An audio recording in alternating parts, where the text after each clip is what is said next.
Everyone, and welcome to 5 Minutes of World War II.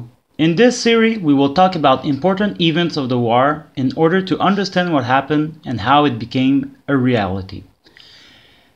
Part 1. 1938 Anschluss of Austria. Alright, so welcome to 5 Minutes of World War II, and today we are exploring the 1938 Anschluss of Austria. In this chapter, we will talk about what is the Anschluss and how it became a reality.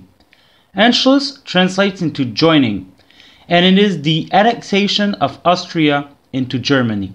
It stems since the 19th century, during the Holy Roman Emperor until the end of the German Confederation. A lot of talk during these times have been taking place regarding the unification of the German people. Eventually, the German Empire was born, but Austria was left aside.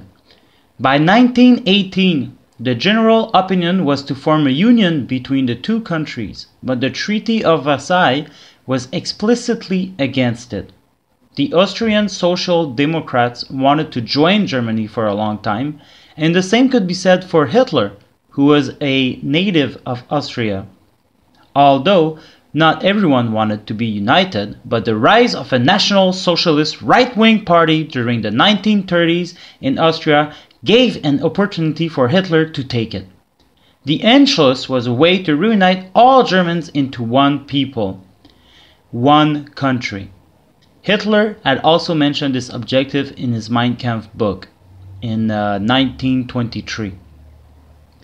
Austrian Chancellor Kurt von Schuschnigg did not want to unite, but being pressured by Hitler, he agreed to let a bigger Nazi presence inside its country, as well as giving amnesty to political prisoners of the National Socialist Party. The German army started to position some of its soldiers inside Austria, and Chancellor Schuschnigg was forced to resign due to Nazi stratagem. The National Socialist Foreign Minister, Hermann Göring, then created a crisis by orchestrating a fake plea for help from Austria to Germany. It gave the opportunity for Hitler to invade without any resistance. German troops took Austria and Hitler announced an Anschluss.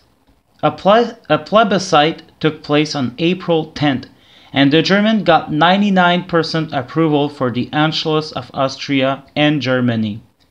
Austria was now Germany, and the National Socialist Party began doing what they did best, terrorizing political opponents and the Jewish population. What happened after tells another story.